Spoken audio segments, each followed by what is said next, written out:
Hello friends, welcome to our YouTube channel top study. आज हम लोग 29 सितंबर 2025 को आईबी के सिक्योरिटी असिस्टेंट एग्जीक्यूटिव का जो एग्जाम हुआ था उसके थर्ड शिफ्ट और फोर्थ शिफ्ट में जो भी मैथ के क्वेश्चंस पूछे गए हैं उसका सोल्यूशन देखेंगे। यह है थर्ड शिफ्ट का। इसमें हम लोग फोर्थ शिफ्ट का भी क्वेश्चंस देखेंगे, ठीक है, दोनों शिफ्ट का साथ में। फर्स्ट और सेकंड शिफ्ट का वीडियो ऑलरेडी अपलोडेड है, जाके आप लोग देख लीजिए। जो भी रिपीटेड क्वेश्चन होंगे उनका सोल्यूशन नहीं बताऊंगा, काहे कि जो शिफ्ट 1 में हो चुका है वो शिफ्ट 3 और 4 में यदि पूछा गया होगा तो उसका सोल्यूशन नहीं बताया जाएगा, ठीक है। वो आप लोग शिफ्ट 1 और 2 में जाके देख लें। तो थर्ड शिफ्ट का चलते हैं मैथ के क्वेश्चन पे। थर्ड शिफ्ट का फर्स्ट क्वेश्चन है, रमन प्रतिदिन 6 घंटे कार्य करके एक कार्य को 15 दिनों में पूरा कर सकता है। मोहन प्रतिदिन 8 घंटे कार्य करके उसी कार्य को 10 दिनों में पूरा कर सकता है। यदि वे दोनों मिलकर प्रतिदिन 10 घंटे कार्य करें तो वे उस कार्य को कितने दिनों में पूरा करेंगे। रमन जो है 6 घंटे कार्य करके 15 दिनों में कार्य करता है, तो कितना समय लगता है, 6 गुने 15, यानी कि 90 घंटा टोटल उसे समय लगता है। ये ठीक है। फिर मोहन का बात है, पर डे करता है 8 घंटा, 10 दिनों तक करता है, यानी 80 घंटा में वो काम फिनिश कर लेता है। और वे दोनों मिलकर रमन और मोहन पर डे ना 10 घंटे कार्य करते हैं, तो उस कार्य को कितने दिनों में समाप्त करेंगे, ये हमसे पूछा जा रहा है। तो रमन 90 घंटा में कार्य फिनिश करता है और मोहन 80 घंटा में। दोनों का एलसीएम लेते हैं, ठीक है। कितना आ गया, 720।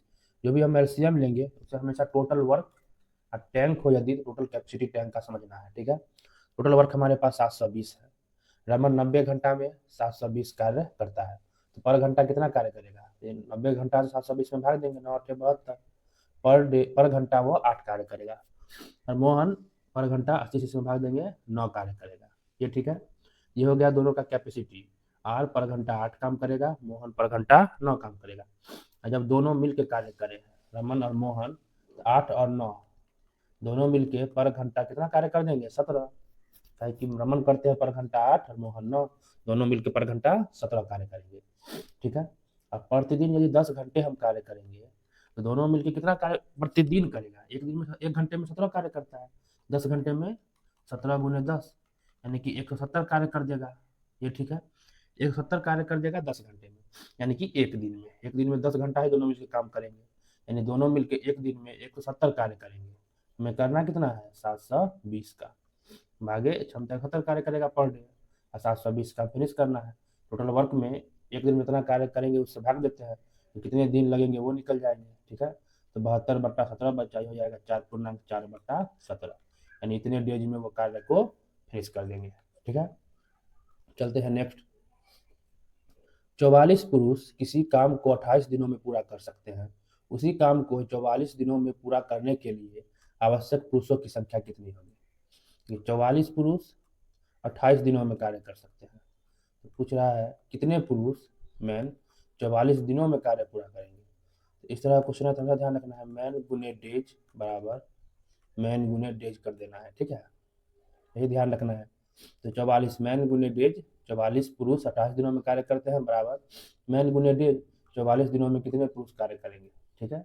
और यही से हल कर दिए, 44 से 44 कट जाएगा, यानी यदि 28 आदमी रहे तो 44 दिनों में कार्य पूरा हो जाएंगे। चलते हैं नेक्स्ट, 3 नंबर क्वेश्चन पे। एक वॉशिंग मशीन का अंकित मूल्य 20,000 है। अंकित मूल्य यानी कि मार्केट प्राइस जो है वो 20,000 है। मार्केट प्राइस 20,000 है। 15% के छूट के बाद, 15% का छूट दे रहे हैं, यानी 100 में से 15 हम घटा दिए तो बच गया 85%। इतना पर हम लोग बेचेंगे। एक ऑनलाइन वाउचर से कम हुए मूल्य पर 4% का और छूट देते हैं, 4% का और छूट दे रहे हैं, तो माइनस करेंगे 96/100। इसी को कैलकुलेट कर देना है तो अंतिम मूल्य निकल जाएगा, ठीक है। 2 शून्य कटेगा, आपस में गुना कर दीजिए, 16,320 आ जाएगा, ठीक है। चलते हैं नेक्स्ट, 4 नंबर क्वेश्चन पे। परवीन और हेमंत एक साथ एक व्यवसाय शुरू करते हैं। परवीन 2 महीनों के लिए हेमंत से 16,000 अधिक का निवेश करता है, जबकि हेमंत 3 महीने के लिए निवेश करता है। 4,635 के कुल लाभ में परवीन का हिस्सा हेमंत के हिस्सा से 1,545 अधिक है, तो परवीन द्वारा निवेश की गई राशि ज्ञात करें। सेम क्वेश्चन हो चुका है पिछले वीडियो में, शिफ्ट 1 और 2 में, वहां आप लोग देख लीजिए, ठीक है। चलते हैं नेक्स्ट। रोहन ने अपने फुटबॉल करियर में 10 मैचों में औसतन 8 गोल किए। 10 मैचों में औसतन 8 गोल किए। यदि उसने पहले 5 मैचों में 12 गोल, अंतिम 3 मैचों में 6 गोल, तो शेष 2 मैचों में प्रति मैच किए गए गोल की संख्या बताएं। 10 मैचों में औसतन 8 गोल किए, यानी 10 8 टोटल 80 गोल किए हम। ठीक है। पहले 5 मैचों में 12 गोल किए एवरेज, तो पहले 5 मैचों में कुल कितने गोल किए होंगे, तो 12 5 60। ठीक है, 60 गोल किए होंगे। अंतिम 3 मैचों में 6 गोल किए, 3 मैचों में कुल कितने गोल किए, 6 18, यानी स्टार्टिंग का 5 और अंतिम का 3 मिला के कुल 78 गोल कर लिए। तो बच कितने गोल गए, टोटल 80 गोल किए हैं। 78 गोल तो स्टार्टिंग 5 और अंतिम 3 मैचों में किए हैं, तो बीच वाले बचे हुए 2 मैचों में हम लोग 2 गोल किए, तो बीच वाले 2 मैच में 2 गोल किए हैं। ठीक है, तो उसका एवरेज पूछ रहा है, एक मैच में कितने गोल किए होंगे, 2/2, यानी 1 गोल किए होंगे। ठीक है, चलते हैं नेक्स्ट। इसका मान ज्ञात करना है। पहले छोटी कोष्ट इसको हल करिए। 12, पहले छोटी कोष्ट करते हैं, तब मंझली, तब बड़ी। ठीक है, 12 4 18 में से 9 जाएगा 9, यहाँ से बच गया 9। 21 में से 9 जाएगा 12, फिर पूरा बच गया 12। 25 में से 12 जाएगा 13 बचा, तो 51 घटे 13 आ जाएगा 38 आंसर। ठीक है, नेक्स्ट 7 नंबर। एक व्यक्ति जो अपनी मासिक आय का 70% खर्च करता है, 70 खर्च करता है यानी कि 30% बचा रहा है, यही है 4989। तो उसका मासिक खर्च क्या पूछ रहा है, 30% का वैल्यू दे दिया है, हमें 70% का वैल्यू पूछ रहा है। यहाँ से 1% क्या होगा, कितना बट्टे 30, हमें बताना है 70%। 4989 बट्टे 30, 30 गुने 70। बस इसे ही आप लोग कैलकुलेट कर दीजिए, आंसर आ जाएगा। बताइए समझ में।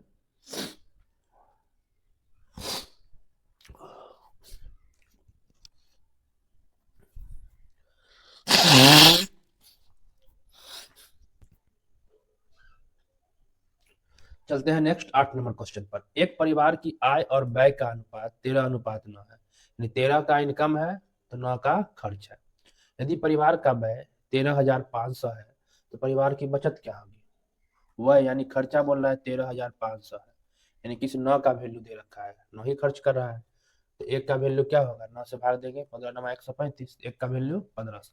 हमसे परिवार का बचत पूछ रहा है, 13 आय है, 9 वह है, बचत क्या है, दोनों का अंतर 4, 4 का बचत है, तो 4 का वैल्यू बताना है, 1500 गुने 4, यानी 6,000 रुपये उसका बचत। ठीक है, चलते हैं नेक्स्ट। यदि किसी वस्तु का क्रय मूल्य 700 है और उसका अंकित मूल्य 1120 रुपये है, यदि विक्रेता अंकित मूल्य पर 35% का छूट देता है, तो उसका लाभ प्रतिशत कितना होगा, हमें बताना है। ठीक है, तो क्रय मूल्य कितना है 700 और अंकित मूल्य कितना है इस पे 1120, तो यह है कॉस्ट प्राइस, यह है मार्केट प्राइस। अब मार्केट प्राइस पर दे रहा है 35% का छूट, 1120 दाम है, 35% का छूट देंगे, तो 100 में से 35 घटा दिए, बच गया 65, यानी कि 65% पर हम लोग बेचेंगे, 65/100। ठीक है, इसे कटकुट करिए, 0 से 0, 5 से 13, 5 दूना, 2 से 56, 56 गुने 13 आ जाएगा 728। मतलब 700 में खरीदे, डिस्काउंट देने के बाद 728 में बेच रहे हैं, तो कितना का प्रॉफिट हुआ, 28 रुपये का। वही प्रतिशत लाभ पूछ रहा है, तो प्रॉफिट ऊपर, क्रय मूल्य नीचे, क्रय मूल्य है 700 और गुने 100%, यहाँ से आ गया 4% हमारा क्या है, प्रॉफिट। ठीक है, चलते हैं नेक्स्ट 10 नंबर। ए और सी का अनुपात है 35:36 और सी और ई है 20:21, तो ए सी ई पूछ रहा है।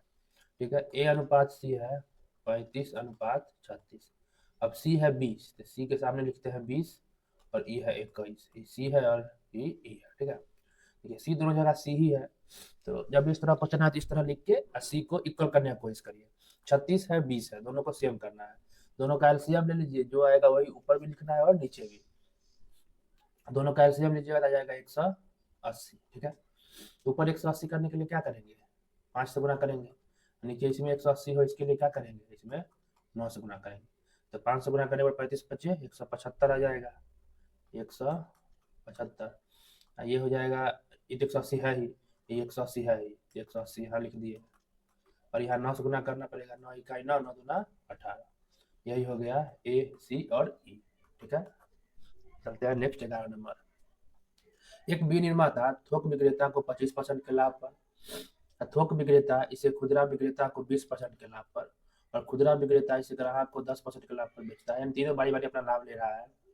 यदि ग्राहक 330 रुपए का भुगतान करता है तो विनिर्माता के लिए लागत मूल्य कितना है? लागत मूल्य मान लेते हैं x रुपए है, 25% का लाभ ले रहा है, मतलब 25% बढ़ा के बेचेगा तो 125/100 पर बेचेगा। ये ठीक है। जब लाभ होता है तो 100 में ऐड करके इतना परसेंट निकाल देंगे। 25% का लाभ लिए तो 125 हो गया, 25 का लॉस होता तो 75 होता। ठीक है। उसी प्रकार 20% का लाभ ले रहा है तो 120/100, फिर आगे ले रहा है 10% का लाभ तो 110/100, मतलब पहले इतना दाम था, पहला लिया इस पे लाभ इतना में बेचा, अगला 20% का लाभ बढ़ा के बेचा, 10% का लाभ बढ़ा के बेचा। इस प्रकार करते करते ग्राहक के पास अंतिम में वो 330 रुपए का उसे भुगतान करना पड़ा। ठीक है। इसे आपस में कैलकुलेट कर दीजिए, आंसर आ जाएगा। 25 दो शून्य से ये दोनों खत्म, 5 से ये 20, 4 से 3, ये 11 से 30, 3 दहाई 30, तो एक्स क्या गया 200, यानी उसका क्रय मूल्य कितना होगा 200 रुपये। चलते हैं नेक्स्ट क्वेश्चन पे, 12 नंबर। एक लंबवृत्तीय शंकु और बेलन के आधार और ऊंचाई बराबर है, मतलब एक शंकु है और एक बेलन है, इसके आधार ऊंचाई बराबर है। कहने का मतलब ये h है तो ये भी h है, ये r है तो ये r है। ठीक है। दोनों का ऊंचाई और त्रिज्या क्या है, सेम है। अब क्वेश्चन में कह रहा है यदि आधार की त्रिज्या और ऊंचाई का अनुपात 8:15 है, यानी रेडियस 8 है और हाइट 15 रेशियो में है, यानी 8x है तो ये 15x है, तो बेलन के संपूर्ण पृष्ठीय क्षेत्रफल और शंकु के संपूर्ण पृष्ठीय क्षेत्रफल का अनुपात पूछ रहा है, क्या होगा। तो बेलन का संपूर्ण पृष्ठ क्या होता है, तो नीचे है वृत्त तो पाई आर स्क्वायर और वक्र पृष्ठ होता है पाई आर एल, दोनों को जोड़ दीजिए, ये हो गया संपूर्ण पृष्ठ। पाई आर कॉमन लेंगे तो आर प्लस एल। ठीक है। इसका होता है 2 पाई आर एच वक्र पृष्ठ और नीचे वृत्त ऊपर वृत्त, यानी 2 को पाई आर स्क्वायर। ठीक है। तो 2 पाई आर कॉमन लेंगे तो बच जाएगा एच प्लस आर। ये हो गया बेलन का संपूर्ण पृष्ठ, ये हो गया शंकु का संपूर्ण पृष्ठ। तो हमसे दोनों का रेशियो पूछ रहा है, पहले बेलन है, बेलन वाला एरिया ऊपर लिखते हैं 2 pi r into h plus r, तब शंकु का पूर्ण पृष्ठ pi r into r plus, pi r से पाई आर कैंसिल, तो 2 एच है 15 और आर है 8, तो 15 8 23। ठीक है। बट्टे आर प्लस एल, आर है 8x, एल हमें पता नहीं है जो कि निकालना है, यहाँ पर एल होता है ये त्रिज्या कुछ हाई। ठीक है। तो एल स्क्वायर बराबर होता है H square plus R square, H है 15, 15 का स्क्वायर 225, आर है 8 64, आ गया 269, यानी एल आ गया 17, एल क्या हो गया 17x, तो इस दुना 46x और 17 8 25 है, 46/25 क्या हो गया उसके पूर्ण पृष्ठ क्षेत्रफल का अनुपात। ठीक है। चलते हैं नेक्स्ट क्वेश्चन पे।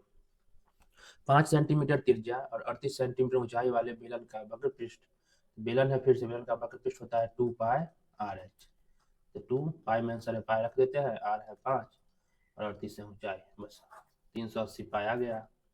चलते हैं नेक्स्ट। तीन संख्याओं का अनुपात 5:3:2 है, 5:3:2 है और उसका लघुत्तम समावर्तक 3870 है, उनका महत्तम समावर्तक ज्ञात करें, क्या होगा। जब भी संख्याएं रेशियो में हो, मतलब वो पूरा काटने के बाद जो न्यूनतम बचता है वही रेशियो होता है, तो 5 3 2, इसमें आपस में कोई कटने वाले नहीं है, कुछ कॉमन नहीं है फैक्टर। जब भी ऐसा है, जो भी अनुपातिक राशि मानिएगा, जैसे x मानते हैं तो 5x 3x और 2x होगा संख्या, ये अनुपातिक राशि जो भी हम मानेंगे वही हमेशा क्या होता है HCF, ध्यान रखना है, वही हमेशा होगा HCF। कब, जब इन सबों में कॉमन कुछ ना हो, कहने का मतलब 5 3 2 में कोई कॉमन फैक्टर नहीं है, एक को छोड़ के, तो एक तो हमेशा रहता ही रहता है, इसके अलावा यदि कोई कॉमन फैक्टर हो तब ये x नहीं होगा आंसर। हाँ, नहीं हो कोई भी कॉमन फैक्टर, जैसे कोई नहीं है यहाँ पर, अनुपातिक राशि x मान लिया है, वही x उसका HCF होता है। ठीक है। अब यहाँ एलसीएम दे रखा है 3870, इन तीनों का एलसीएम क्या होगा वो देखते हैं। तो गुणनखंड में जब एलसीएम निकालते हैं तो हम देखते हैं तीनों में क्या कॉमन है, तीनों में x कॉमन है, उसमें बड़ा वाला लेते हैं, तीनों जगह x है जो कि सेम ही है, जब सेम रहता है तो एक कोई ले लेते हैं, तो x ले लिए, एक x का पावर 2 रहता है तो पावर 2 लेते हैं बड़ा वाला। ठीक है। और उसके बाद जो भी शेष बचता है सबको मल्टीप्लाई करते हैं, 5 3 2 में कोई कॉमन है नहीं, सबको मल्टीप्लाई कर दीजिए, 5 गुने 3 गुने 2 गुने x, यही हुआ एलसीएम, जो कि 3870 के बराबर है। ठीक है। तो 5 दूना 10, शून्य होगा, 5 दूना 10, जीरो से जीरो खत्म, 3 से ही काटेंगे तो 129 आएगा। एक्स का वैल्यू क्या आ गया, 129 का HCl। ठीक है, चलते हैं नेक्स्ट। दो रेलगाड़ियां समांतर पटरियों पर एक दूसरे की ओर गतिमान हैं। उनका चाल 3:2 है और उनकी संयुक्त लंबाई 500 मीटर है। यदि दोनों की चाल 5 किलोमीटर प्रति घंटे की वृद्धि की जाती है तो वे एक दूसरे को 5 सेकंड तेजी से पार कर पाएगी। तो दोनों रेलगाड़ियों की मूल चाल ज्ञात करें। ये वो एक दूसरे की ओर चल रही है। जब एक दूसरे की ओर ट्रेन चलती है तो हमेशा चाल को जोड़ देना है। ठीक है, और जब सेम दिशा में चले दोनों ट्रेन तो चाल घटा देना है। ये हमेशा ध्यान रखना है। और दोनों के संयुक्त लंबाई दे रखा है 500 मीटर। क्वेश्चन में दो ट्रेन लिख के देता है, दोनों की लंबाई को हमेशा हम लोग जोड़ते ही हैं। ठीक है, यहाँ जोड़ के पहले से ही दे रखा है 500 मीटर दोनों का संयुक्त लंबाई है। ठीक है, तो 500 मीटर को वो लोग क्रॉस करेंगे तो कितना समय लगेगा, समय बराबर दूरी बट्टा चाल। तो 500 मीटर डिस्टेंस कहलाया, चाल क्या कहलाया, 3:2 यानी 3x + 2x, 3x + 2x।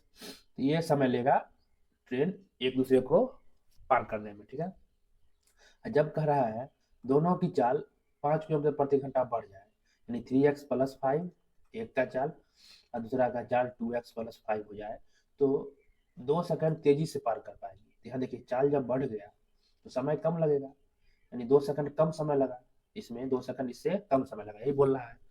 इसमें यदि हम दो और ऐड कर दें दोनों का समय क्या हो जाएगा बराबर, ये समय इसके इक्वल हो जाएगा। ठीक है, हम देखिए ये सेकंड में लिए हैं और ये 500 मीटर में है और नीचे चाल जो है किलोमीटर प्रति घंटा में लिया है, तो मीटर प्रति सेकंड में बदलना पड़ेगा तब जाके हल होगा। यहाँ बच गया 500/5x, तो 5x किलोमीटर प्रति घंटा में, मीटर प्रति सेकंड बदलने के लिए क्या करते हैं, किलोमीटर प्रति घंटा को मीटर प्रति सेकंड बदलने के लिए 5/18 से गुना करते हैं। तो 5/18 से गुना करेंगे तो 18 चल जाएगा ऊपर और 5 आ जाएगा नीचे पलट के। ठीक है, डायरेक्ट लिख दिए। उसी प्रकार 500/3 5x + 10, 5 नीचे आएगा और 18 ऊपर +2। ठीक है, इसे हल करेंगे तो x का वैल्यू निकलेगा तो हमें 3x और 2x पता चल जाएगा। ठीक है, इसे हल करते हैं। 5 से काटेंगे 100 और ये 5 से काटेंगे 20, 18 दूना 36, 360/x बराबर, ये 5 से भी कटेगा 100, ये 5 कॉमन लेंगे तो बच जाएगा x + 2, तो इस 5 से भी कट जाएगा 20, ये बच गया 360/x + 2 ठीक है, देखिए ऊपर 2 कॉमन ले सकते हैं तो बच जाएगा 180/x + 2 यहाँ 1 होगा, 2 कॉमन ले लिए है तो 1 होगा, 360/x 2 से ही कट के 180 आ जाएगा। ठीक है, यहाँ तक ठीक है, चलते हैं आगे। यहाँ बच गया 180/x बराबर, नीचे x + 2 अभी इनका जोड़ करते हैं, x + 2 तो 180 +1 है, 1 से x + 2 में गुना करेंगे तो x + 2 बच जाएगा, इनका जोड़ कर दिए इसका। ठीक है, तो यहाँ से अब आगे हल करिए, इसे गुना करेंगे 180x + 360 बराबर 180 और 2 182 गुने x, 182x + x²। इधर भेजते हैं सबको, x², ये जाएगा घट के इधर 2x बचेगा -360 बराबर 0। द्विघात समीकरण बना, द्विघात समीकरण को हल करिए तो x बराबर चला आएगा 18 और एक आएगा -20, तो माइनस तो पॉसिबल होगा नहीं, x क्या पॉसिबल होगा 18। ठीक है, x आ गया 18, 18 × 3 = 54, 18 दूना 36, उसके चाल हो गए। चलते हैं नेक्स्ट क्वेश्चन पे। यदि किसी शंकु के आधार का व्यास और ऊंचाई 138,260 सेंटीमीटर है और शंकु का संपूर्ण पृष्ठ क्षेत्रफल ज्ञात कीजिए, पाई 22/7 का उपयोग करना है। ठीक है, सवाल में 2 स्थान तक हमसे पूछा जा रहा है। व्यास है 138, रेडियस इसका आधा हो जाएगा 69। ठीक है, और हाइट है 260। शंकु का संपूर्ण पृष्ठ होता है पाई r × l + r। पाई रखना है 22/7, रेडियस है 69 और l हमको भी पता नहीं है, r पता है तो r है 69। ठीक है, तो l होता है तिर्यक ऊंचाई। ठीक है, कोई भी शंकु है, ये होता है रेडियस, ये हाइट और ये होता है तिर्यक ऊंचाई l। ठीक है, अब l हमें पता करना है तो l बराबर क्या होता है, l² बराबर h² + r²। यहाँ से l निकालिए, h है 260 का होल स्क्वायर और r है 69 का होल स्क्वायर। 260 होल स्क्वायर करेंगे 26 का होल स्क्वायर होता है 676 शून्य, 69 का स्क्वायर आ जाएगा 4761। ठीक है, आपस में जोड़ दीजिए सबको, 61 61 हो गया, 7 13 3 हाथ में 1 2 हाथ में 1 61, तो 72 361 आ गया दोनों का योग। हमसे पूछ रहा है √72 361, तो इसका वर्गमूल निकालना है, तो वर्गमूल निकालने पर आ जाएगा करीब 269, ठीक है। तो तिर्यक ऊंचाई हमें पता चल गया 269, इसे ही यहाँ पे पुट कर देना है बस, इसे ही कैलकुलेट करके और हल कर लेना है, ठीक है, आ जाएगा इतना आंसर। कैलकुलेशन इसमें करना ही पड़ेगा, तो 4 क्वेश्चन ये कैलकुलेशन का यही देता है, ठीक है, बिना किए आंसर मिलेगा ही नहीं, तो सबको करना पड़ जाएगा।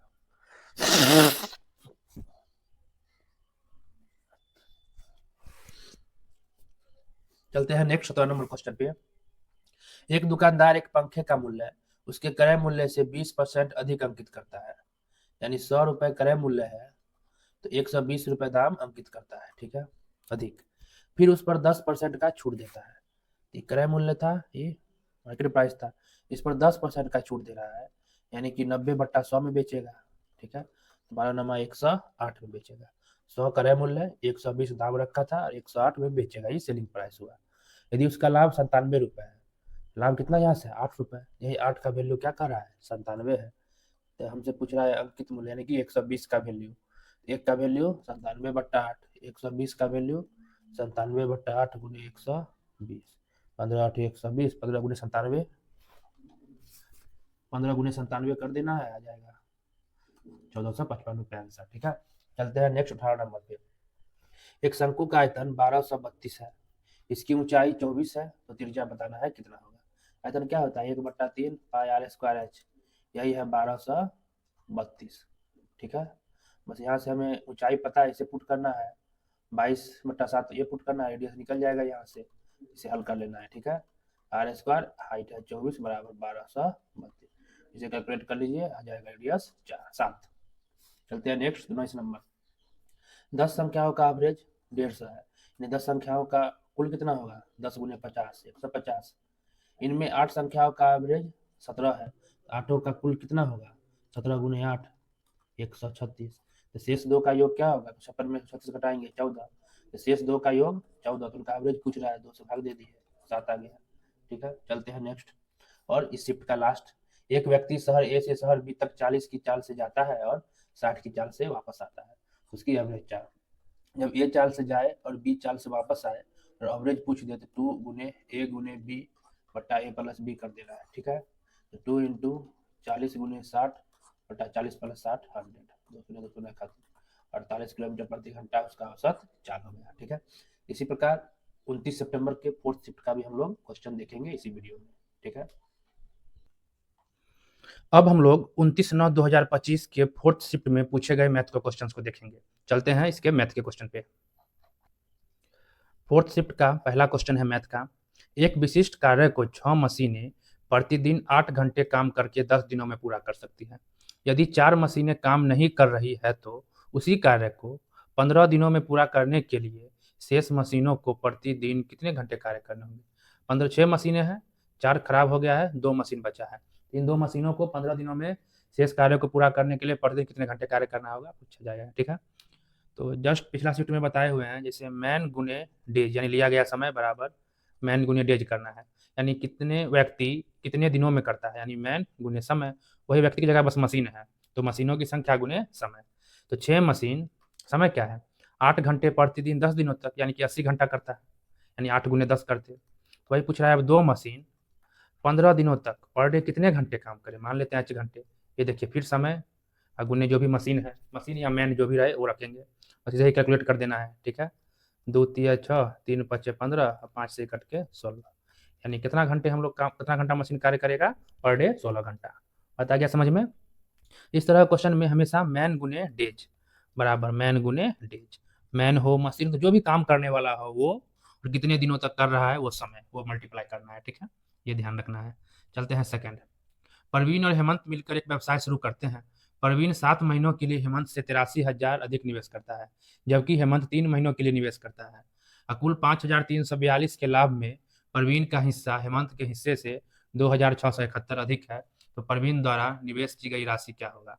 ये क्वेश्चन ऑलरेडी बता चुके हैं, आप लोग देख लीजिएगा पिछले शिफ्ट के वीडियो में जाके, ठीक है। चलते हैं 3 नंबर पर। एक म्यूचुअल फंड का मूल्य पहले वर्ष 20% बढ़ता है, दूसरे वर्ष अपरिवर्तित रहता है, तीसरे वर्ष 25% बढ़ता है और चौथे वर्ष इसका मूल्य एक अज्ञात प्रतिशत से घट जाता है। तो जिससे अंतिम मूल्य प्रारंभिक मूल्य का 12.5% अधिक है प्रारंभिक मूल्य से, तो चौथे वर्ष में अज्ञात प्रतिशत कमी की गणना करना है। देखिए 4 वर्ष है, फर्स्ट सेकंड थर्ड और फोर्थ, तो पहले वर्ष में 20% बढ़ता है, सेकंड में कुछ नहीं होता है, ठीक है, और तीसरे वर्ष में फिर 25% बढ़ता है, यहाँ कुछ नहीं है। अब फोर्थ में मतलब कमी होती है, अज्ञात प्रतिशत से घट जाता है, ठीक है। और जो फाइनल आउटपुट आया यानी कि अंतिम मूल्य, वो प्रारंभिक मूल्य से 12.5% अधिक है। यानी प्रारंभिक मूल्य यदि हम 100 मानते हैं तो अंतिम मूल्य 12.5% अधिक, तो 112.5 होगा। यही बात तो बोला है क्वेश्चन में, ठीक है। अब इसमें देखिए 100 है, ये पहले 20% बढ़ा, तो 100 20% बढ़ाएं कितना होगा, 120/100, यानी कि बढ़ के हो गया 120। फिर सेकेंड साल अपरिवर्तित रहा, 120 का 120 ही रहा। थर्ड ईयर 25% बढ़ा, तो 125/100 करेंगे, ठीक है। 25 पचे 25 चौके 150 आएगा, ठीक है, ये आ गया 150। अब फोर्थ ईयर का बारी है, यहाँ पर ये 150 आ गया। तो फोर्थ ईयर में एक कमी हुआ है, वही कमी परसेंटेज बताना है। देखिए 150 था, कम के 112.5 हो रखा है, कितने की कमी है, तो 37.5, 37.5 की कमी है, कितना पे, 150 पे। यही कमी तो हमसे पूछा जा रहा था, पूरे 100%। मतलब उड़ाएंगे एक शून्य, इससे ये खत्म, 15 से ये 25 मरतबे कट जाएगा, समझ गए। यानी कि 25% का हमें क्या हुआ था, कमी हुआ था।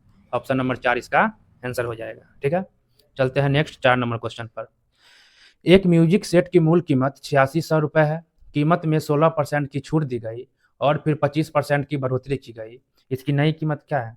ऐसा क्वेश्चन तो हो ही चुका है, ठीक है, खुद बना लीजिएगा। 8600 है, 16% की छूट दी यानी कि 84/100 पर आया, फिर 25% की बढ़ोतरी हुई, 125/100 हुआ, इसे कैलकुलेट कर दीजिए, आंसर आ जाएगा, ठीक है। चलते हैं नेक्स्ट और 5 नंबर क्वेश्चन पे।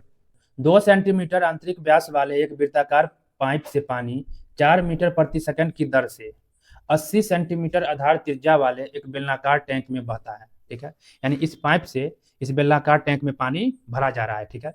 तो 16 मिनट में पानी का स्तर कितना बढ़ जाएगा। ये जो बेलनाकार टैंक है, जिसके आधार का त्रिज्या जो है 80 सेंटीमीटर है, एक बेलनाकार टैंक है, इसके आधार का त्रिज्या कितना है, 80 सेंटीमीटर, इसी में एक पाइप के द्वारा पानी भरा जा रहा है, ठीक है। तो वही 16 मिनट में कितना पानी का स्तर इसमें बढ़ के भर जाएगा, यही पूछ रहा है हाइट, तो कितना पानी इसमें आ जाएगा बढ़ के, ठीक है।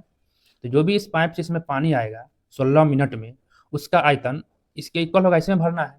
यहाँ हम देखते हैं, जैसे 2 सेंटीमीटर का पाइप है आधार का व्यास, ये पाइप भी तो बेलनाकार है, ये कैसा है, व्यास बेलनाकार है, व्यास इसका है 2 सेंटीमीटर, इस पाइप का रेडियस क्या होगा, 1 सेंटीमीटर, ये भी देखिए बेलनाकार है। इसमें पता करते हैं 16 मिनट में इस बेलनाकार पाइप में कितना पानी आ जाएगा, पहले वो देखते हैं, वही पानी तो इसमें भरा जाना है, तो वो पता करते हैं। तो बेलनाकार है तो पाई आर स्क्वायर एच होगा आयतन, तो पाई रेडियस 1, तो 1 का स्क्वायर, और हाइट यानी कि वही लंबाई कितना होगा, तो 1 मिनट में 1 सेकंड में 4 मीटर पानी बहता है, सेंटीमीटर हम लिख रहे हैं, यानी 1 सेकंड में 400 सेंटीमीटर तक पानी बहेगा, यानी 1 सेकंड में इतना पानी आएगा उस पाइप में, ठीक है। मगर चलना है 16 मिनट, तो 16 मिनट सेकंड में बदल दिए गुने 60, यानी 16 गुने 60, इतना सेकंड पानी बहना है, इतना सेकंड में पाइप में इतना पानी आएगा, ठीक है। यही पानी इसमें भराएगा, ये भी बेलनाकार, इसका आयतन क्या होगा, पाई आर स्क्वायर, इसका आर है 80, इसका हाइट को एच करते हैं, यही हाइट पूछ रहा है कितना पानी का स्तर बढ़ जाएगा, इसे हमें कैलकुलेट करना है, पाई से पाई कैंसिल, ठीक है। तो 400 गुने 16 गुने 60 बटा में जाएगा 80 गुने 80, यही हाइट, इसे आपस में काट दीजिए, ठीक है। ये 5 मरतबे काट गया, 5 से ये 16, 16 से 16, हाइट कितना आ गया, 60 सेंटीमीटर, यानी 60 सेंटीमीटर पानी उसमें आ जाएगा, ठीक है। अब चलते हैं नेक्स्ट 6 नंबर क्वेश्चन। एक शंक्वाकार तंबू के आधार का व्यास 20√5 है, शंक्वाकार तंबू है, आधार का व्यास है, व्यास मतलब ये पूरा होता है, ये है 20√5, तो रेडियस क्या होगा, रेडियस उसका आधा हो जाएगा, व्यास का आधा होता है रेडियस, 20√5, ठीक है। व्यास का आधा होता है रेडियस, ठीक है, आर बराबर d/2, डी यहाँ व्यास है, ठीक है। तो 20√5 उसका हो गया रेडियस, आर का वैल्यू, इसका ऊंचाई है 20 मीटर हाइट, ठीक। इस तंबू के लिए 15 मीटर चौड़े कैनवास की कितनी लंबाई की आवश्यकता होगी। ऐसा कहने का मतलब इस तंबू को जो हम बनाएंगे उसमें 15 मीटर चौड़ा, 15 मीटर चौड़ा कैनवास है, वो कपड़ा है जिससे हम तंबू बनाना है, कितने लंबाई की आवश्यकता होगी, यानी कितने कपड़े की आवश्यकता होगी, वो हमसे पूछ रहा है। मान लेते हैं इतना बड़ा कपड़ा हमें लगेगा, 15 मीटर चौड़ा है, यही पूछ रहा है, यही लंबाई, कितने लंबाई की आवश्यकता होगी, मान लेते हैं एल लंबाई की आवश्यकता होगी, यानी 15 गुने एल, आयताकार बना, हमें इतना एरिया का कपड़ा चाहिए, वही हमसे पूछ रहा है, ठीक है। तो हम पता करते हैं इस मतलब तंबू को बनाने में कितना कपड़ा लगा होगा। तो जमीन पर तो खाली होगा, तंबू जो हम गाड़ेंगे जमीन पर तो कुछ नहीं रहेगा, जमीन छोड़ के तंबू गाड़ना है, यानी कि वक्र पृष्ठ निकालना है सिर्फ। तो वक्र पृष्ठ क्या होता है, पाई आर एल, पता है समझ में। तंबू गाड़ेंगे जमीन से कोई मतलब नहीं, जमीन के अलावा तो टेंट, जमीन के अलावा हम लोग तंबू लगाएंगे, टेंट जो भी लगेगा जमीन में कुछ नहीं होना है, तो उसका वक्र पृष्ठ लेंगे पाई आर एल, ठीक है। देखिए आर पता है हमें 10√5 होगा उसका आधा, ठीक है, और एल हमें पता करना है। तो किसी भी शंकु में ये एल होता है, ये एच होता है, ये आर होता है, और एल स्क्वायर बराबर होता है H square plus R square.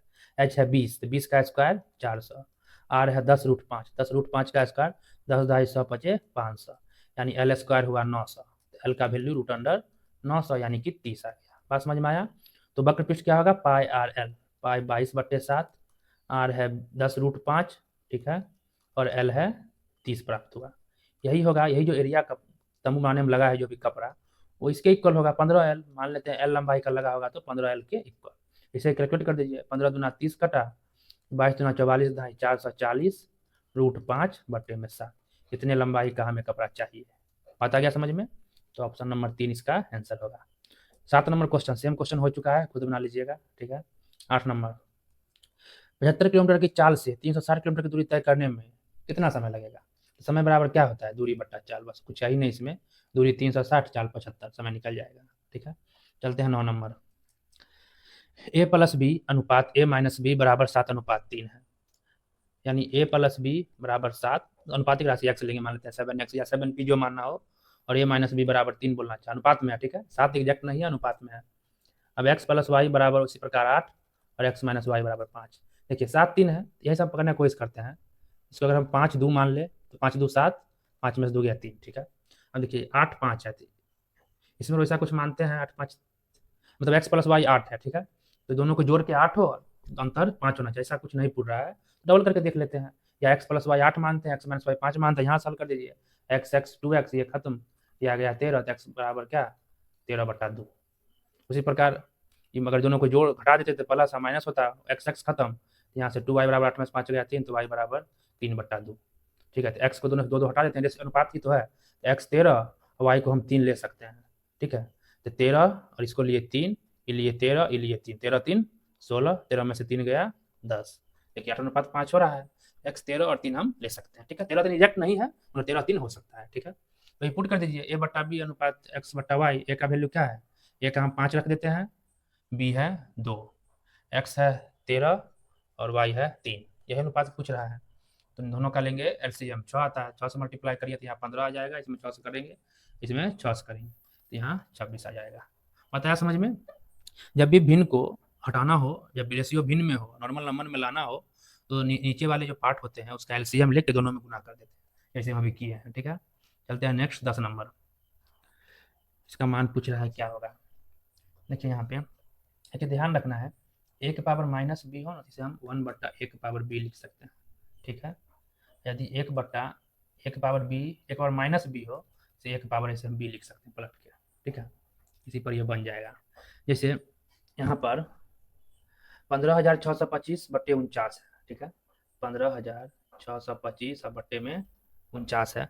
ई 2 के बदले हम रूट चढ़ा सकते हैं, पावर क्या बच गया, -3। कहीं भी √x लिखा है, इसका मतलब होता है x का पावर 1/2, ठीक है। कहीं भी a का पावर 1/2 है, इसका मतलब √a, ये ध्यान रखना है, ठीक है। तो वही चीज़ की है, नीचे 2 है तो रूट चढ़ गया। तो 15,625 टूटेगा 25 गुने 25 गुने 25 3 बार, क्या होगा, 25 गुने 25 गुने 25 3 बार, यानी 5 5 5, यानी 125 का होल स्क्वायर होगा। 125 यहाँ से आ गया और ये 7 आ जाएगा बाहर, इसका पावर है -3। बात आ गया समझ में? तो इसे हम क्या लिख सकते हैं, 1/125/7 के पावर -3 हो जाएगा। इससे एक और ध्यान रखना है, a/b के पावर अगर -c है, इसे हम b/a के पावर c ऐसे भी लिख सकते हैं डायरेक्ट, ठीक है। वही पलट के क्या हो जाएगा, 7/125 के पावर 3। देखिए डायरेक्ट पलट के भी लिख सकते थे, इस तरह भी लिख सकते हैं। पहला इसको हम कैलकुलेट कर दिए, ठीक है। ये आ गया 7/125 इसका पावर 3। अब इसको देखते हैं, 5/7, ये पावर 6 होने का बात कर रहा है, गुना 6 नहीं होगा। यहाँ से क्या मिल जाएगा, 5 के पावर 6 और नीचे 7 के पावर 6, दोनों के पावर में 6 है। अब भागे, यहाँ देखिए 4 है इसमें, तो 4 में से 1 निकालना है। कहीं भी रूट ऐसे लिख के, यहाँ पर कुछ नहीं होता है, मतलब 2 होता है तो वर्गमूल करते हैं, 3 तो घनमूल, 3 में से 1 निकाल, इस प्रकार 4 हो तो 4 में से 1 निकालते हैं, 5 हो तो 5 में से 1 निकालते हैं। तो 4 में से 1 निकालेंगे तो 5 गुने 5 गुने 5, 5 5 4 बार होता है, तो 625 पूरेगा, तो 1 5 बाहर आएगा, ठीक है। अब -3 सब पर है, तो 5 के पावर -3 बाहर आएगा। ये बताया समझ में, 5 के पावर -3 बाहर आएगा, ये ठीक है। अब इसे आगे हल करते हैं, ठीक है, जगह क्लियर कर लेते हैं। अब देखिए आगे देखते हैं इसको, इसको आगे हल कर रहे हैं इधर। इस 7 के पावर 3 लिख सकते हैं इसको। अब 125 के पावर भी 3 लिख सकते हैं। 125 होता है 5 के पावर 3। 125 क्या होता है 5 के पावर 3 और उसका पावर 3 है, तो 5 के पावर क्या आ जाएगा 9। ठीक है, यहाँ पर देखिए 5 के पावर 6 है और 7 के पावर 6 है। अब इसको हम क्या लिख सकते हैं 1/5 के पावर 3, माइनस में है नीचे प्लस में चल गया 5 के पावर 3। अब भाग को जब गुना में बदलेंगे फिर पलट जाता है तो 5 के पावर 3 चल जाएगा ऊपर। ठीक है, तब जब गुना में तो 6 3 9, 5 के पावर 9 से ये खत्म। 7 के पावर 3 है, 7 के पावर 6 है, तो 1/7 के पावर 3 बच जाएगा, 6 में से 3 गया 3। 1/7 के पावर 3 होता है 343। Option number 4 answer. बस कैलकुलेशन पर था, घातांक करनी चैप्टर से था। ठीक है, और इसमें कुछ विशेष न था, बहाल करने आना चाहिए, रूल रेगुलेशन पता होना चाहिए तो बन जाता। चलते हैं 11 नंबर क्वेश्चन। एक जल गतिकी शोधकर्ता अलग अलग चौड़ाई वाले नदी में एक मोटर बोट के साथ प्रयोग कर रहा है। नाव नदी के चौड़े हिस्से में, जहाँ चौड़ा हिस्सा है, मान लेते हैं इस तरह नदी है, ठीक है, पतला हिस्सा फिर चौड़ा हिस्सा, इसे कर देते हैं। तो चौड़े हिस्से में धारा के अनुकूल, जब धारा के साथ चलता है तो चाल जुड़ जाता है नाव का और धारा का, और जब प्रतिकूल चलता है तो चाल घटा देना है। मान लेते हैं नाव का चाल x है और धारा का चाल y है। तो धारा के प्रतिकूल अनुकूल चल रहा है, साथ में चल रहा है, मतलब चाल जुटेगा x प्लस वाई। तो 48 किलोमीटर की दूरी 3 घंटे में तय करता है, यानी x प्लस वाई। x है नाव की चाल, y है धारा की चाल। तो चाल क्या है दूरी बट्टा समय, 48/3 आ गया 16। x प्लस वाई 16 किलोमीटर प्रति घंटा धारा के अनुकूल चला। ठीक है, नेक्स्ट। फिर संकरे हिस्से में, जहाँ कम चौड़ा है, चौड़े हिस्से में तुलना में दोगुनी तेज है। संकरे जहाँ धारा चौड़े हिस्से की तुलना में दोगुनी तेज है, में धारा के प्रतिकूल 32 किलोमीटर की दूरी 4 घंटे में तय करता है। यानी जो संकरा हिस्सा है, यहाँ पे धारा के चाल डबल होता है 2i, वहाँ पे 32 किलोमीटर की दूरी 4 घंटे में तय करता है। प्रतिकूल यानी विपरीत में, तो चाल तो घटेगा, नाव की चाल विपरीत चल रहा है, धारा की चाल डबल होता है तो घटा दिए। तब उसकी चाल क्या होती है 32 किलोमीटर की दूरी 4 घंटे में तय करता है, यानी 8 किलोमीटर प्रति घंटा। तो इस स्थिति में 8 किलोमीटर प्रति घंटे की चाल से चल रही है। ये क्लियर।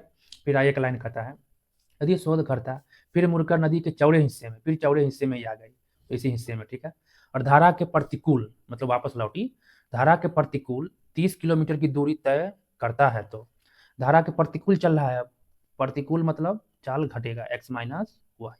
ठीक है, चौड़ा हिस्सा में आया तो चाल नॉर्मल हो गया y, संकरा हिस्सा में 2i था। ठीक है, तो 30 किलोमीटर की दूरी तय करने में कितना समय लगेगा, तो समय बराबर होता है दूरी बट्टा चाल। तो दूरी तो 30 है और चाल क्या होगा, जब विपरीत चल रहा है तो x माइनस वाई। तो इसे हल करके हम एक्स वाई निकाल लेंगे और एक्स वाई यहाँ पुट करके टाइम निकाल लेंगे। ये बताया समझ में। इसे हम हल करते हैं, इसे अगर ऊपर 2 से गुना करके माइनस कर देते हैं, 2 से गुना करते हैं तो 2x प्लस 2y बराबर 16 दूना 32। बताना होगा समझ में, इस इक्वेशन को हमें हल करना पड़ेगा। ये कट जाएगा तो 3x बराबर 32 60 40, x बराबर क्या आ जाएगा 40/3। तो y क्या निकलेगा, तो y बराबर 16 घटे 40/3 होगा। 16 48 में से 40 गया 8/3। x का वैल्यू और y का वैल्यू हमें पता चल गया, वही वहां पर अब पुट कर देना है। ठीक है, तो 30 बट्टे में x है 40/3 और y है 8/3। x है 40/3, y है 8/3। अंतर आएगा 40 में 60 गया 32/3। ये क्लियर। नीचे आ जाएगा चाल 32/3, तो 30 3 ऊपर जाएगा 30 90/32। इसे भाग दीजिए, इतना घंटा लग रहा है, यही 2 घंटे 49 मिनट आ जाएगा। बता गया समझ में। चलते हैं नेक्स्ट और 12 नंबर क्वेश्चन पर। एक इलेक्ट्रॉनिक्स विक्रेता एक उच्च प्रदर्शन ग्राफिक्स कार्ड को क्रय मूल्य से 25% अधिक मूल्य पर बेचता है। ठीक है, क्रय मूल्य जो भी है उसे 25% अधिक पर बेचता है। विक्रेता इसे 28,800 में बेचता है। पहला लाइन ये बोला, फिर सेकंड में विक्रेता इसे 28,800 में बेचता है, जिससे उसे क्रय मूल्य पर 20% का लाभ होता है। तो क्रय मूल्य जो भी है उस पर 20% का लाभ हो रहा है, तो 20% बढ़ा के बेचा होगा 120/100 में, यही आ गया 28,800 पर। ठीक है, इसे कैलकुलेट कर दीजिए तो क्रय मूल्य आ जाएगा 28,800, 10 ऊपर और 12 नीचे, यहाँ से काटने पर आ जाएगा 24,000। ठीक है, थोड़ा स्मार्ट तरीका से बनाना सीखिए, काहे कि हम 20% बढ़ रहा है तो डायरेक्ट प्रैक्टिस करते करते आपको पकड़ में आ जाएगा। 24,000 का 20% 4800, 4800 जोड़ने पर 28,800 आ रहा है। इतना कैलकुलेशन हम करते भी नहीं, यहाँ पढ़ के ही पकड़ लेते। क्रय मूल्य कितना आने वाला है 24,000। ठीक है, अब देखिए 24,000 क्रय मूल्य है। अब फर्स्ट लाइन का, एक इलेक्ट्रॉनिक्स विक्रेता एक उच्च प्रदर्शन ग्राफिक्स कार्ड को क्रय मूल्य से 25% अधिक मूल्य पर बेचता है, तो 25% बढ़ाएगा प्लस 25%। 25% मतलब क्या होता है 1/4। 25% मतलब होता है 1/4। तो 24,000 का 1/4 क्या होता है 6,000। तो 6,000 बढ़ाएंगे, यानी कि 30,000 में बेचना चाहता है, बट बेचा कितना में 28,800 में। तो R% कम पर बेचा है, बेचा कितना है 28,800 में। वही R का मान कमी पूछ रहा है, कितना परसेंट कम में बेचा है, तो यहाँ से कमी हो रहा है 1,200 रुपये का। तो 1,200 रुपये कम है कितना पे, 30,000 पे डिस्काउंट मिला था, गुने 100%। इससे ये खत्म, तो 4% आ गया उसका R का वैल्यू, उतना कम पर वो बेचा था। ठीक है, चलते हैं नेक्स्ट। 10 संख्याओं का एवरेज 15 है, इनमें से 8 का एवरेज 14 है, शेष 2 का क्या होगा बताना है। सेम क्वेश्चन हो चुका है, चलते हैं नेक्स्ट। 14 नंबर, एक ठोस धात्विक गोले को उसके केंद्र से 3 परस्पर लंबवत कट लगाकर 8 समान टुकड़ों में काटा जाता है। तो 8 टुकड़ों के संपूर्ण पृष्ठीय क्षेत्रफल का योग मूल गोले के पृष्ठीय क्षेत्रफल से कितना अधिक है।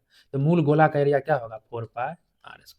इसे 8 समान टुकड़ों में 3 परस्पर लंबवत काटकर, 3D फिगर रहा तो बढ़िया समझा पाते इसको। ठीक है, कोई गोला है मतलब उसे 8 टुकड़ा में, ऐसे एक बार क्षैतिज काटा होगा, उधर काटा होगा, इस तरह काटा होगा, यानी कि कुल 8 टुकड़ा काटा होगा। इमेजिन करिए उसको, जो भी टुकड़ा बनेगा इस तरह मान लेते हैं, टुकड़ा बना होगा, इस तरह निकला होगा, इधर भी बता रहा है समझ में।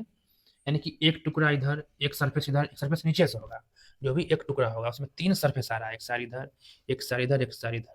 3D एनिमेशन आया तो बढ़िया समझ पाते। तो कल्पना करिए हम 8 टुकड़े में काटे हैं। ठीक है, इस साइड और इस साइड, यानी ये 3 टुकड़े हैं, को एक सर्किल लिए इस तरह, ये एक टुकड़ा, यही एक टुकड़ा और यही एक टुकड़ा, यही 3 टुकड़ा है। नीचे एक टुकड़ा, 2 टुकड़ा, 3 टुकड़ा। बात आया समझ में। तो इसका एरिया क्या होगा 3 टुकड़ा का, पूरा वृत्त होता है πr², यानी कि 3/4 है, 4 में 3 हिस्सा है, इसको हम 3/4 कर दिए। ठीक है, ऐसे ऐसे 8 हो गए, 8 टुकड़ा में बटा है, गुने 8। ठीक है, तो 4 दूना 8, 3 दूना 6πr²। ये सिर्फ हम अंदर का बात किए कटने के बाद। अब जो बाहर बाहर का फेस बचा हुआ है, बाहर तो गोला पूरा बचा हुआ है, पूरा गोला है 4πr²। यानी कि 8 टुकड़ा बटने के बाद सभी टुकड़ा का संपूर्ण पृष्ठफल हो जाता है 10πr²। तो 4πr² से बढ़ के कहाँ पहुंचा, 10πr²। तो काटे, इसको इमेजिन करिएगा, समझ में आ जाएगा। ठीक है, फिगर जब इमेजिन हो जाएगा तो समझ में भी आ जाएगा। तो कितना बढ़ा, 4πr², 6πr² बढ़ा। तो पूछ रहा है कितने परसेंट की वृद्धि हुई है, तो 6πr² की वृद्धि हुई है, पहले से 4πr² गुने 100%। इससे ये खत्म, 3 2 2 से 50, 50 दिया 150% हो जाएगा आंसर। ठीक है, चलते हैं नेक्स्ट 15 नंबर क्वेश्चन। वो पिछला क्वेश्चन में वही थोड़ा इमेजिन करिए, समझ में तब आ जाएगा बढ़िया से। एक खोखले गोले 4 ग्राम पर सेंटीमीटर क्यूब घनत्व वाले धातु से बना है। 1 सेंटीमीटर क्यूब में 4 ग्राम धातु लगा है, ये बोल रहा है। इसके आंतरिक और बाह्य त्रिज्याएं क्रमशः, आंतरिक 15 सेंटीमीटर और बाह्य 18 सेंटीमीटर है। तो गोले का भार पूछ रहा है केजी में कितना होगा। गोला है, ठीक है, मान लीजिए इतना मोटा सरफेस से अंदर में बना होगा, यही बोलना चाह रहा है। पूरा गोल गेंद ले लीजिए, इतना मोटा लोहा लगा हुआ है, अंदर का जो त्रिज्या है वो 15 है, और बाहरी मतलब ये पूरा 18 है। तो पूरा गोला का आयतन निकालेंगे तो गोला का होता है 4/3 πr³, त्रिज्या 18 का क्यूब। ये जो आयतन हुआ पूरा गोला, खोखला सहित काउंट हो गया, खोखला में तो लोहा लगा नहीं है, तो उस खोखला को घटा देना है। तो 4/3 पाई, यह 15, खोखले गोले का त्रिज्या तो 15 है, 15 का क्यूब। तो ये हुआ जो लोहा लगा हुआ है धातु, वो उसका आयतन हुआ। ठीक है, धातु का 4/3 पाई होगा 22/7, कॉमन ले लिए, 18 का क्यूब माइनस 15 का क्यूब। 18 का क्यूब निकालिए, 18 गुना 18 324 गुना 18 करिएगा तो आ जाएगा 5832, और 15 का क्यूब आ जाएगा 3375। ठीक है, क्यूब 4/3 22/7, 5832 में से इसको माइनस करेंगे तो आ जाएगा 2457। ठीक है, इसको मन है क्यू माइनस बी क्यू पर तोड़ के लिख लीजिए, जैसे भी है, कैलकुलेशन तो करना है अब यहाँ पे। ठीक है, ये आया गुने, देखिए इतना हो गया इसका वजन, इतना सेंटीमीटर क्यूब, 1 सेंटीमीटर क्यूब का वजन है 4 ग्राम। ठीक है, तो गुने में इसको करेंगे 4, ये हो गया ग्राम में, बट्टे कर देंगे 1000, ये निकल गया केजी में। इसे ही कैलकुलेट करेंगे तो आंसर आ जाएगा। बात आया समझ में। ये हो गया इसका सेंटीमीटर क्यूब आयतन, गुने 4 किए उतना ग्राम हुआ, आंसर केजी में है, तो 1000 से भाग दे दिए। इसमें देखिए 11 का मल्टीपल है, तो ये भी चेक कर सकते हैं कौन 11 से कट रहा है, उस पर भी काम बन सकता है। 4 4 8 1 9, देखिए 9 से कट रहा है, मतलब 9 से नहीं, 4 1 5 4 9 आया, फिर देखिए 8 1 9 आया, एक एक छोड़ के अंकों का अंतर देखिए 0 आ गया। 0 या 11 आता है मतलब 11 से कटता है, तो उससे आप बना सकते थे 5 2 7 5 4 9, देखिए 4 1 5 3 8 8 8 16, ये भी 11 से नहीं कटा, 2 2 4, ये भी 11 से नहीं कटा।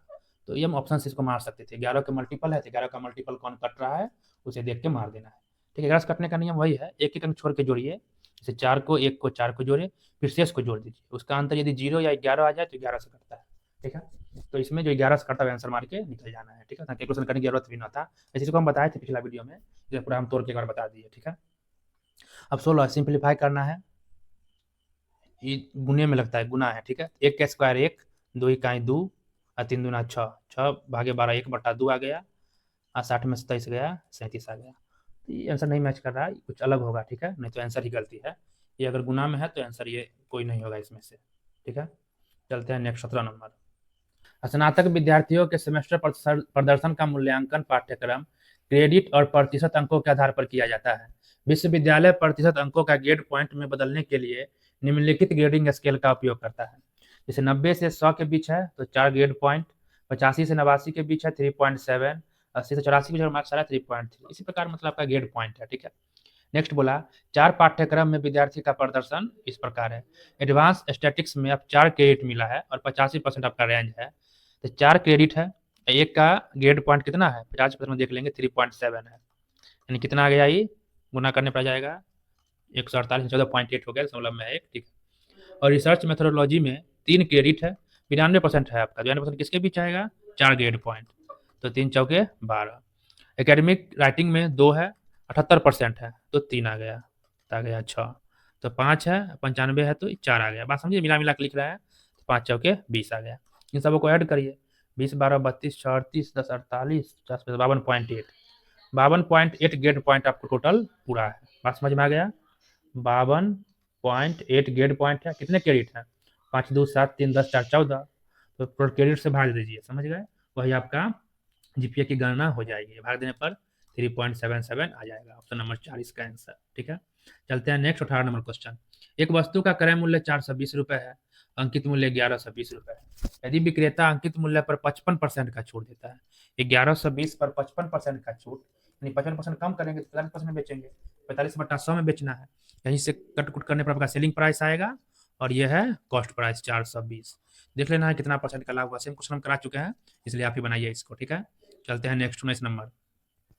रेशमा एक वस्तु को निश्चित मूल्य पर बेचती है, यदि उसने उसे विक्रय मूल्य के 68% पर बेचा तो 15% की हानि होती है।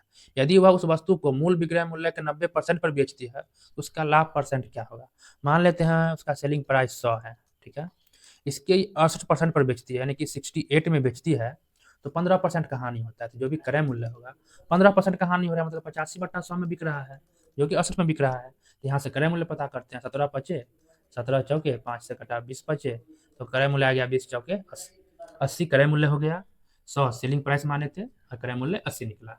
अब कह रहा है विक्रय मूल्य के 90% पर बेचते हैं, 100 का 90% क्या होता है 90, 90 में बेचते हैं और 80 में हम खरीदे हैं, अब ये बात बोल रहा है। तो अब कितना का प्रॉफिट होगा, तो 10 का प्रॉफिट हो रहा है, किस पे 80 पे गुने 100%, ठीक है। इससे ये खत्म, 100/8 आ जाता है, कट के 12.5, यानी कि 12.5% का हमें क्या हो रहा है, प्रॉफिट हो रहा है। ऑप्शन नंबर ए इसका हो जाएगा आंसर, ठीक है। अब चलते हैं 20 नंबर और इस शिफ्ट का लास्ट क्वेश्चन। यदि के का 25%, के का 25%, यानी कि 25/100, 25 के 1200%, 25 के 1200%, 1200/100 से 10 कम है, ये जो है इससे 10 कम है, ये 10 कम है, तो इसमें अगर 10 और घटा दे तो बात क्या हो जाएगा, इक्वल। ये कम है, इसको भी हम 10 कम कर दिए तो बात हो गया सेम, इसे हमें कर देना है हल। 25 चौके 2 शून्य खत्म, 25 गुने 12 300 आ गया, 300 में 10 जाएगा 290 होगा, तो के बराबर 4 जाएगा गुना में 200, तो के बराबर यहाँ से हो गया 290 गुने 4, जो गुना हो क्या जाएगा 1160, इसका आंसर हो जाएगा, हो गया के का वैल्यू, ठीक है। तो आज हम लोग 2 शिफ्ट का मैथ का सोल्यूशन देख लिया है। पिछला वीडियो हम लोग भी 2 शिफ्ट का किए थे, यानी 2 वीडियो में कुल 4 शिफ्ट का हो चुका है, और 2 वीडियो हम लोग लाएंगे आईबी सिक्योरिटी असिस्टेंट का, और 4 शिफ्ट है जो कि 30/9/2025 में हुआ था, तो उस 4 शिफ्ट का भी हम लोग 2 वीडियो में खत्म कर देंगे, ठीक है। तो अच्छा लगा वीडियो तो चैनल को सब्सक्राइब करें, वीडियो को लाइक करें, अपने दोस्तों के बीच शेयर करें। थैंक यू फॉर वॉचिंग, मिलते हैं नेक्स्ट वीडियो में, तब तक के लिए बाय।